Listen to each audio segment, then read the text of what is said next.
future candidates need to be completely understanding that they will be expected to vote pro-choice. Federal Liberal leader Justin Trudeau announcing last week that pro-life candidates need not apply to the Liberal Party of Canada. Today, a new report examining the impact of abortion on women and their families was released. Andrea Mrozek from the Institute of Marriage and Family Canada joins me now in Ottawa. Andrea, this is another study that looks at the fact that there are impacts, that there are negative consequences at times of abortion. Do you think that this will be dismissed with all the others? Let me ask you that first. You know, there's no problem with abortion. Stop saying that. I keep putting information out there first and foremost because I'm concerned about the mental health, the general effects after abortion for women and their families. The point of writing this paper was to talk about abortion's negative effects on the family. Understanding that not everybody experiences these, but the problem, Brian, is that we live in a culture that is deaf to the fact that abortion does have some negative ramifications. What happens for women in those circumstances is that their grief that they're experiencing is compounded because they're told that there really ought not be any negative outcomes. So tell me how you put this study together, because from my reading of it, you looked at a number of different longitudinal studies, you looked at metadata, and you said, okay, here's what other social scientists, other scientists have found. Is that correct? Yeah, that's correct. And of course, we're not pretending that this is every single study that's ever existed. This is really an attempt to show some very solid, peer-reviewed research and literature that's existing out there.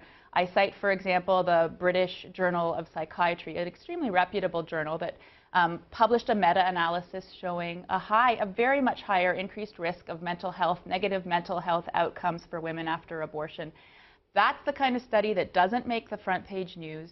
The media, for some reason, will not pick it up, and I feel that's important information for women to get. Let's highlight a couple of, here's some of the issues after abortion: major depression, anxiety disorders, suicide ideation, that's thinking about it, drug abuse and alcohol dependence. But let's start with relationships, because this is interesting. You found that a quarter of aborters over 35 are currently divorced or separated, compared to only 19% of women that haven't had abortion. Cumulative effect of these marriage failures is that by their late 30s, only a minority are in their first marriage. Why is that important? Well, again, Institute of Marriage and Family Canada wanted to look at the family repercussions. One of the myths we face every day about abortion is that it affects only one person. The woman makes the choice, her body, her choice. That's a myth as well. And so we wanted to look at abortion and what it does for the family and to the family in a broader picture. And so what the research shows is that women about my age are less likely to be married, less likely to stay in a marriage. And Brian, this is research, fine, you can say it's academic, but these are people's lives we're talking about. Most people want to be in a happy, long-lasting marriage relationship. We still hold to those ideals. Most people want to. So there's a lot of human suffering behind those statistics, and it's important to identify what it does to the family, what abortion's effects are on the family. All right, sexuality, a Swiss study found that more than 30% of women reported a minimum of one sexual problem 6 months after an abortion. Another showed that 24% of post-abortive American women experienced sexual problems that they attributed to a previous abortion, and 33.7% of women reported post-abortion decrease in sexual desire. 26.9% indicated decreased enjoyment in sexual activity following an abortion. Those are the things that women will not be told. Yeah.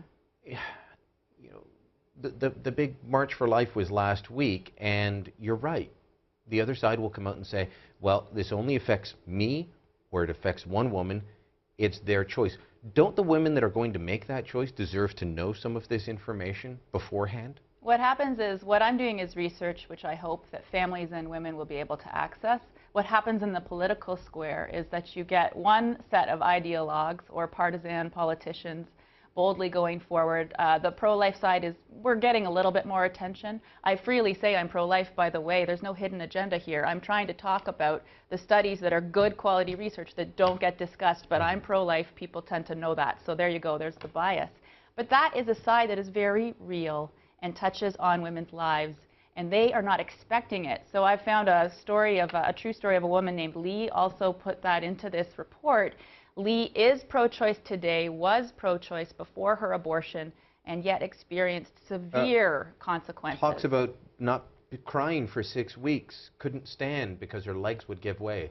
She actually went and wrote a letter to the abortion clinic that did her abortion and said, either you don't know about these effects, in which case I'm telling you, or you don't tell women, and you should. And so that's also part of this study, just to give voice to some of what women are experiencing. I didn't mean to focus exclusively on women, because I think the point of this is to show that we're interconnected, men and women together, families.